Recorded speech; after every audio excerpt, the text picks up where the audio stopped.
The night before Omar's wedding, she found her betrothed kissing her sister in the garden. She had come to bring him palm wine, a secret gift before tomorrow's ceremony would bind them forever. Instead, she stood frozen behind the hibiscus hedge, watching Chidinma, beautiful, delicate Chidinma, wrapped in the arms of Okonkwo, the wealthiest palm oil merchant in 3 kingdoms. After the wedding, we'll still have each other, Chidinma whispered, her voice honey-sweet. She'll never know. Okonkwo's laugh was low, casual. Your sister is convenient, nothing more. My father demands I marry someone of proper lineage. But you, my flower, you're the one I want. The calabash slipped from Omar's trembling hands, shattering against stone. 2 faces turned toward her hiding place. She ran. By dawn, her bride price had been paid, 20 goats, 5 cows, and enough gold to lift her family from the poverty that had stalked them since her father's farm burned 3 seasons ago. Her mother wept with joy. Her younger brothers would finally eat properly. The leaking roof would be repaired. And Chidinma smiled at her across the breakfast mat, eyes glittering with secrets and victory. Nervous, sister? Chidinma asked, adjusting the coral beads at Omar's throat, the ones Okonkwo had sent. Marriage is such a permanent thing. The wedding drums had already started in the distance. Guests were arriving. The whole village celebrated the poor farmer's daughter who'd caught a rich man's eye. Omar stared at her reflection in the brass mirror, painted and perfumed like a prize mare. She had until sunset to become Okonkwo's wife. But what if the bride everyone expected never arrived at the ceremony at all? Omar's grandmother found her at the Iroko tree, still dressed in her wedding wrapper, knees pulled to her chest. The guests are waiting, the old woman said, lowering herself onto the gnarled root beside her granddaughter. She didn't sound surprised. Your mother is frantic. Chidinma claims she cannot find you anywhere. I'm sure she's devastated. Omar said, her voice dripping with sarcasm and bitterness. Her grandmother was quiet for a long moment, then finally said, you saw them. It wasn't a question. The old woman saw everything, or so the village whispered. Some called her a witch. Others said she simply paid attention while everyone else slept. He doesn't love me. He never did. Omar swallowed the knot in her throat. And my own sister is sleeping with him. Love. Her grandmother spat the word like poison. You think your mother married your father for love? That I married your grandfather for the warmth in his eyes. She leaned closer, and Omar smelled herbs and wood smoke on her skin. We married to survive. Love is a luxury the poor cannot afford. Then I'll stay poor. Will you? The old woman's gaze sharpened. And your brothers? Little Emeka needs medicine the herbalist won't provide without payment. Dubom dreams of apprenticing with the blacksmith, that cost money. Your mother's joints ache so badly some mornings she cannot stand. But yes, protect your pride. Let them all suffer for it. The words landed like stones in Omar's belly. There's another path, her grandmother said softly. If you're brave enough. Omar turned. What path? The old woman pulled something from the leather pouch at her waist, a small gourd, sealed with wax. 3 drops in his evening drink tonight. By morning, Okonkwo will be dead. A fever, the healers will say.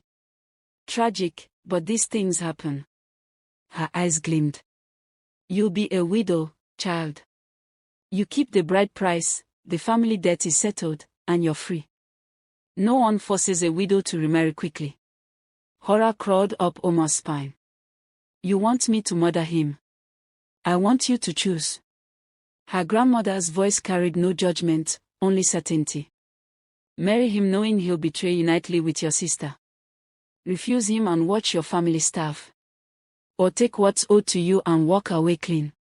Omar stared at the god. In the distance, the wedding drums grew more insistent. There's a 4th option, a voice called from the shadows.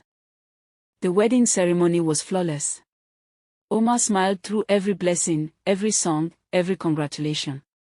She let the village women paint her face with fresh woolly patterns, let them drape her in cloth that cost more than her father had earned in 5 years. She accepted Chidima's embrace before the vows, noting how her sister's smile was perfect, lips curved just right, words honey sweet, but her eyes remained flat as stones. "My beautiful sister," Chidima whispered, adjusting Omar's coral beads one last time. "Such a fortunate match."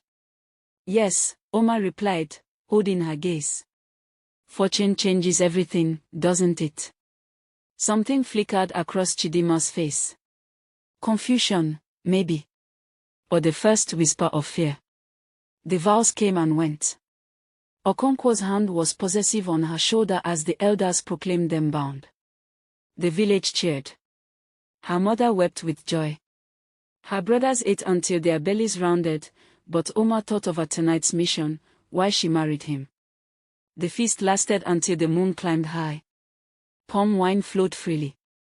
Okonkwo drank like a man celebrating conquest, his laughter growing louder, his hands wandering. By the time they retired to his compound, he could barely walk straight. "My bride," he slurred, collapsing onto the sleeping mat. "My beautiful, obedient bride." Omar stood in the doorway, watching him. Within minutes, his snores shook the walls. She moved quickly then.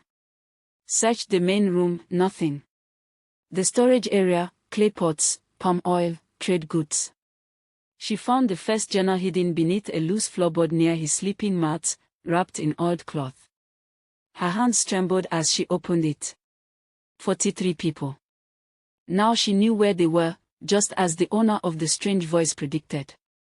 Omar tucked the journal back exactly as she'd found it, then moved to the eastern window. She was expecting a signal. But as she turned back toward the room, that tickle started in her throat. Light at first. Nothing to worry about. She coughed once. Twice. Then she looked at her hand. It was blood. Someone had poisoned her. Omar's vision blurred. The blood on her palm seemed to multiply, spreading like spilled palm wine across her sight. Her legs gave out. But before she hit the ground, strong arms caught her. "I've got you, Ikena," the owner of the strange voice whispered urgently. "Stay with me." She tried to speak, but darkness pulled her away. Omar woke to rough thatch above her head and the acrid smell of boiling herbs. Her throat burned, but the blood had stopped. "Don't try to talk yet," Ikena said, appearing beside her with a clay cup. "Drink this." Slowly. The liquid was bitter, but it cooled the fire in her chest. As her vision cleared, she realized they were in a small hot dip in the forest, something Ikena had prepared in advance. "You knew someone might try to poison me," she croaked. "I suspected. Okonkwo has killed wives before and made it look natural." He sat back, exhaustion etched into his face. "I've been watching his compound since the ceremony ended. When I saw you light the lamp, then collapse. I gave you the antidote. You'll live, but you need rest." "The journal," Omar said, pushing herself up. "I found it. The warehouse by the eastern river. The borderland compound. That's where they are keeping the captives." Ikena's eyes blazed with something fierce. "You're certain?" "Yes, I am." She gripped his arm. "Your sister, Adana, she's there. I saw her name." For a moment, Ikena couldn't speak. "Then, the king's men arrive at dawn. If we can get word to them before," Ikena began to say as a heavy knock shattered the moment. "Open up," a rough voice shouted. "We know you're in there." Ikena was on his feet instantly, positioning himself between Omar and the door. Through the gaps in the thatch, she saw torchlight. Okonkwo's guards had come. Ikena shoved the journal into Omar's hands and pushed her toward a hidden floor panel. "Go. Get this to the king's men on the road, they're already coming." She dropped through as chaos erupted above, shouting, fighting, Ikena buying her seconds with his life. Omar ran through the ravine, poison still burning her lungs, guards crashing through the forest behind her. She burst onto the king's road just as dawn broke. The royal guards were there, weapons drawn at the commotion. Okonkwo. Omar gasped, thrusting the journal at their captain. Slave trader, the merchant, captives at the eastern warehouse and borderlands, his guards are chasing me, he poisoned me. The captain's eyes widened as he flipped through pages. He backed orders. Half his men charged into the forest toward the sounds of pursuit.